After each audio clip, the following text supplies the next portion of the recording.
you really hate Sean Combs. Why would they be thinking that?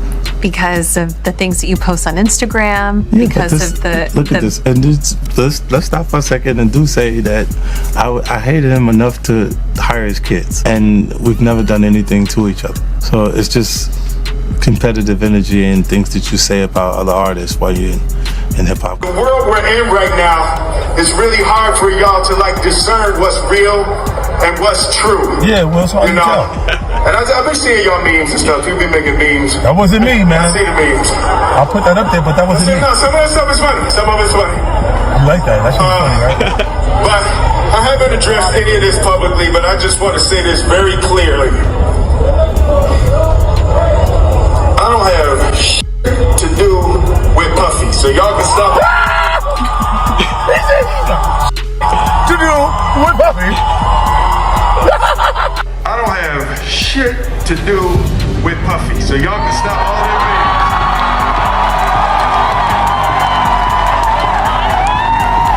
Stop all that bullshit. I ain't been nowhere near no damn freak off.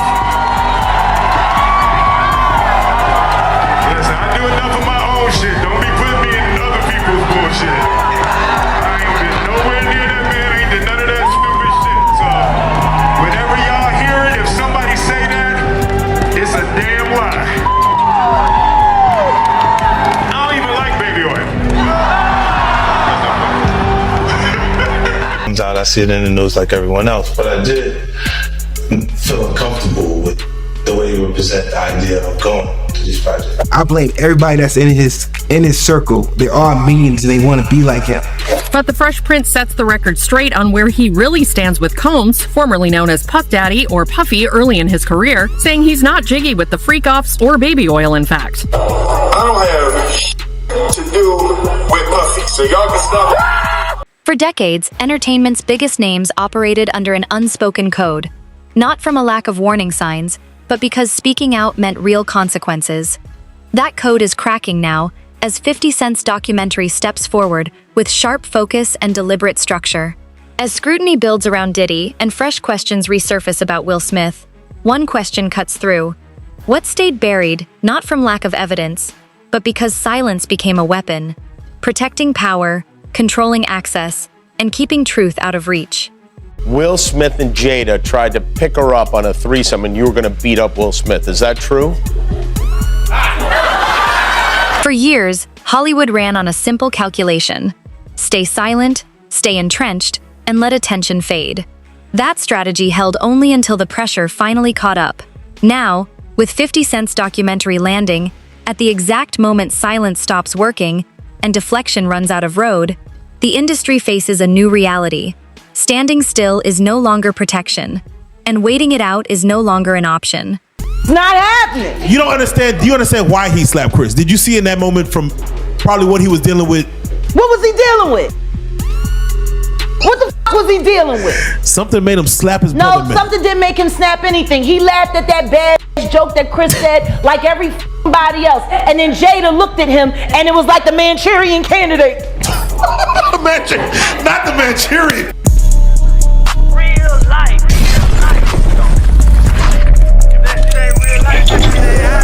It ain't real life. Just ain't real thing. Real life street stars. You know what time it is. Now I have to ask before we get out because I don't want to forget it. Your earrings just reminded me Black Power, Black Excellence, and I just need your take on it because Emancipation comes out in 1 hour.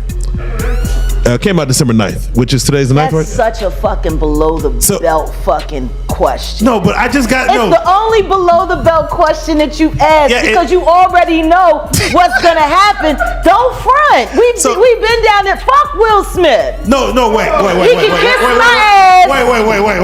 He should have never slapped Chris. I'm not watching the movie. Damn it. It's not happening. You don't understand. Do you understand why he slapped Chris? Did you see in that moment from probably what he was dealing with? What was he dealing with?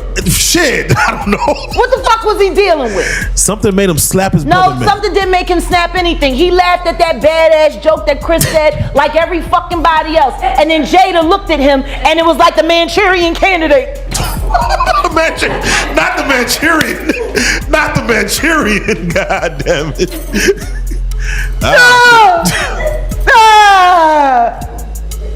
what the fuck happened. I thought there's a legion of women who said, I'm glad for Will fighting for his woman. Yeah, because they still want to believe that sham of a fucking marriage is real. Well, there you go. He ain't never gonna be Tupac, and she proved it when she fucked August Alsina. Ooh, man. Yeah. They're both bisexual. They do weird things in their house, and young men have left their house fucking screaming to get away from them in their mentorship. Meek Mills. Bashir Gray. By making the absence of response its own story, the focus shifts to how hesitation hardened into armor rather than restraint. When a system survives by dodging accountability, choosing to speak is never a neutral act. It shakes structures that stood unchallenged for years. And if silence once held power, its collapse forces a harder question. What was that silence really protecting all along? It all started, we was in Atlanta. And this story starts when I'm with Puff and he's in the exotic bookstores and he's doing shopping, right? He's shopping, getting his stuff and everything like that. So, you know, this is the first time I was ever in an exotic bookstore with Puff. So, you know, I'm giving him his space. He's taking things off the shelves and stuff like that, because they gave him a brown paper bag. When they gave him a brown paper bag, he was just putting stuff in there. So I said, damn, you know, he got to go put it on the counter and, you know, show everybody what he's getting. So as he going, I'm just looking at the places where he picking stuff from. So there's one part he picked up some things from up here on my left side. And then he picked like quite a few of them down. I'm like, okay. He put them in the bag. So when I went by there and I looked up there and it said butt plugs. And I was like, hey yo, I was messing with him. Because people don't understand, you know, we was like friends. He was a part of the same gang. So I'm still gonna tease him. I'm still gonna mess with him and everything like that. I could do that. It wasn't just no security thing. So I say, yo, what are you getting this for? And it said butt plugs, and he was like, yo, can I do my shopping by myself? I said, yeah, you could do it by yourself, brother. And he started walking and everything like that. So when he got to, I just waited at the counter. So when he got to the counter, he didn't even have to show the guy nothing. He just gave the guy a wad of money. I mean, like, he gave the guy a stack, something like this. And Puff wasn't the dude that carried no 20s and no 50s and nothing like that. And I mean, like, he just said, boom. And we walked out the store. So we had to leave Atlanta and go to North Carolina for a show. You understand? And it was him, this rapper, Sarah, and this other girl. We all got on a G5 jet, and we flew to G4 jet, and we flew to North Carolina. So, what remained hidden was never a single incident, but a repeating pattern. Relationships excused by status, proximity dismissed as coincidence. Diddy's influence existed in plain sight, yet scrutiny rarely pushed past achievement and opportunity, as familiarity dulled attention, and repetition erased urgency. This isn't about allegations, it's about culture. When patterns get framed as routine, they fade into the background. And the real question becomes, how much goes unnoticed, simply because everyone was trained to see it as normal? Power rarely operates alone, it travels through closeness. Those within its orbit gain quiet advantages over time, while unseen risk builds beneath the surface. In a system like that, keeping distance isn't accidental. It's a calculated move, not instinct. We're in the room, and they would go in the room with another couple, right?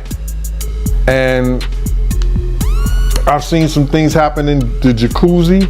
Like when I'm the only one could go to the room 9 times out of 10. When Puff was the one who, you know, was in the presidential suite, I'm the only one allowed. I gotta watch the door. No one can get into that door. I'm the only one that had the pass key or whatever. You know what I'm saying? And then sometimes you would hear a boom, boom, boom, boom, a thump or whatever the situation is and stuff like that. Yo, what's up? Everything good? And sometimes they will open the door. I'm right there by the door. Sometimes you see things you don't want to see. Hey, did they ever try to get you involved? Or not at all. Offer you? Not at all. Puff did it one time, but that's in my book. When he was coming from Dallas, he had the snow bunnies. And I reneged on that. Nah, I'm good. Hey, did you see any celebrities Puffy did any of that stuff with? The swinger stuff with? Yeah, I did. Tell me about that.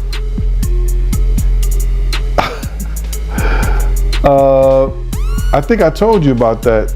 One time, him and somebody, him, Sarah, and this young girl flew from Atlanta, and they, and flying from Atlanta, we had this artist with us, right? And we were staying in the presidential suite at the hotel. And this particular artist and Puff, they told me, don't let nobody come in the room. So I said, all right, cool. So I propped my chair by the room. The closer someone stands to power, the costlier it becomes to ask early questions. When proximity delivers rewards up front and consequences arrive only later, the real issue isn't timing. It's who ends up carrying the weight once the narrative finally turns.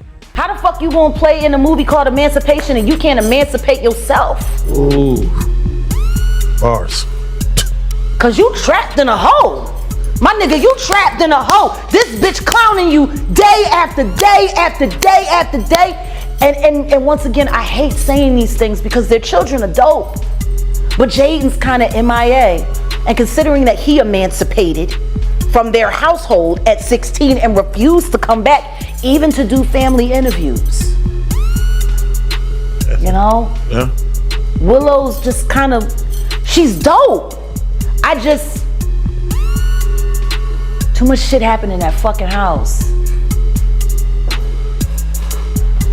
Too much shit happened in that fucking house. And meanwhile, I go to jail for defending my child and these niggas don't even get a CPS fucking visit for the kind of shit they kids see. You know? There you go. So yeah, I'll watch the movie when, I'll watch Emancipation when he emancipates himself from the hell that he lives in, that he tries to call marriage with that woman who still wished Tupac was alive. Will Smith's public distancing marks a clear shift, from years of quiet restraint to deliberate boundary setting. In today's media climate, a denial isn't just a response. It's a signal that the narrative has crossed a critical line. Calm and public, it creates distance without inviting confrontation. But timing still speaks. When distance is announced only after silence becomes costly, it raises a sharper question. What does it really cost to speak before staying quiet stops paying off? But enjoy the film, buy lots of popcorn. I ain't supporting shit he fucking do. He's a bad representation for black men. He is literally the epitome of a ballless man. I'm sick and tired of people making our black men look weak. I'm sick and tired of that shit because I don't know no nigga that would put up with the shit that bitch done put him through. Now you could justify staying because you ain't want to cut up the money because she would have got the child support and the alimony, but the kids is grown.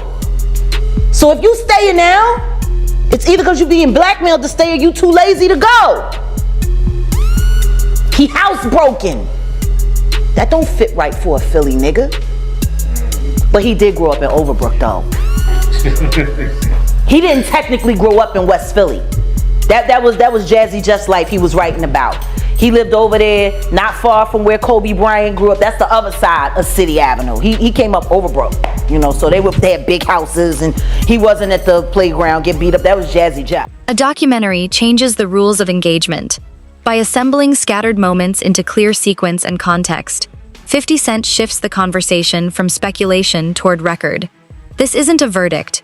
It's a recalibration of focus, challenging why certain questions were never pursued and why others were allowed to quietly disappear. Documentary that's been going on, man, it's still #1 as far as I know, man. I mean, I don't know how many millions of times this thing has been streamed, but this thing it's kind of crazy how big this thing actually is, you know, because us that's been following for a really long time, you know, kind of heard a lot of the stuff, man, but people are still going crazy for it, man. So what was your first reaction when you first seen it? When I first seen it, I said, damn, they stole my whole damn idea. You understand? Because I was talking to the producers, and before I talked to the executive director, and the producers knew, I was telling them what I was bringing to the table. Because I was trying to get a deal for me, Kirk, and Tim all together. Like a package deal. I wanted to try to get like 50,000. Long-form investigation disrupts an industry built on short memory, refusing to let stories fade on cue. When careful documentation replaces casual dismissal, the real battle isn't just over facts, it's over authority. Who gets to shape the lasting version of events, and who no longer has the power to erase them? I told them what we was bringing to the table, who was going to tell the story, how they was going to tell their story. You know, I didn't know exactly what they were going to say, but I knew Tim grew up with Puff, so he can get the childhood thing. So I'm going and telling them the whole angle in which I would like for this to go. You know what I'm saying? What we was bringing to the table. I didn't know how they was going to do it, but I was saying, this is what we're going to bring to the table. Tim could start off with the childhood part of it because they grew up together. That's Tim Dog, Tim Patterson. Also, you know, he was the one who was working at Uptown. He was executive over there of A&R and all that other stuff. He went to Island Records. He used to work with over there at Arista, the whole 9 yards. Tim is the one who had the Lost Boys. If you remember the Lost Boys, yeah, you know what I'm saying. Tim was the manager of them. That was his group and everything like that. So Tim had a lot of inside and a lot of stuff to do with Puff. I had a lot of other people I could have brought to the table too. Eddie F, who taught Puff how to work the board and everything like that. Just Eddie F, Heavy D, and the boys DJ.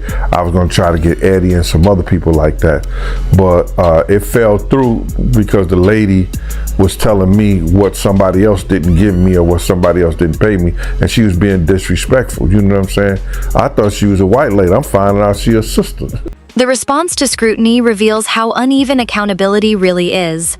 Some face swift consequences, while others stay shielded by reputation, legacy, or strategic alliances. The renewed attention around Diddy, paired with the secondary focus on Will Smith, shows how protection often functions as built-in structure rather than personal favor. This isn't about secret coordination. It's about systemic design. And if accountability only kicks in once silence stops working, it raises a hard question. Can a system that waits that long ever call itself consistent? You know, Diddy has a long list of victims. You know, I mean, you got Cassie, Kurt Burrows, Shine, Little Rod, Mark Curry. I mean, you know what I'm saying? The list goes on of all the people who he's did wrong. You know, out of all the people you've heard of, and all the stories that you heard and the stuff that you know about, you know, who do you think is like Diddy's biggest victim? Who I think Diddy's biggest victim is? Yep. The mothers. Okay. Big's mama. Wolf's mother. The people that lost their sons. They could never get that back. Especially with those are the two people that changed his life. Put him on that pedestal to be a great producer. So I believe the mothers in them that lost their sons are the biggest victims of it all. Man, that's deep, man. That's crazy, man. You know, because I mean, you know, you brought up Big and the mom, and in the documentary they even talk about Diddy not paying for the funeral, acting like he's gonna pay it, but then billing it to Biggie. What was your thoughts on that? When you seen that, were you surprised when you seen that? No, I wasn't surprised, you know, because they said that when Big died, he built the estate. He took it out of Big's his budget. You understand what I'm saying? So Yep. I wonder who got the life insurance policy. It's crazy. What's up? This is Cam Capone. We got more content like this coming soon, so hit that like button, subscribe, and stay locked in to Cam Capone News. Silence is rarely random. It's rewarded. Careers advance through access, alignment, and stability, while dissent risks isolation and loss. This documentary examines how quiet becomes its own currency, traded for opportunity, and protected by fear of disruption. When speaking up costs more than staying silent, restraint becomes the rational choice. And if honesty threatens survival inside the system, the final question is unavoidable. How transparent was that system ever really capable of being? Well, what I said is that isn't it weird that the government was so interested in Diddy's baby oil that they took 1,000 bottles away from his house? If the government took 1,000 bottles of baby oil and somebody had things what appeared to be baby oil, and then you have to listen to the prosecutor. He said that they seized 1,000 bottles what allegedly to be baby oil. Allegedly to be baby oil. So that's telling people that it wasn't baby oil. And people think that that was baby oil, they out their mind. I don't believe it was baby oil. Yo, bro, when they went up in there, they knew what they was gonna find. They knew what was ever in that baby oil or that those bottles that appeared to be baby oil, they knew about that at first. You gotta realize 9 times out of 10, that individual that got caught at the airport,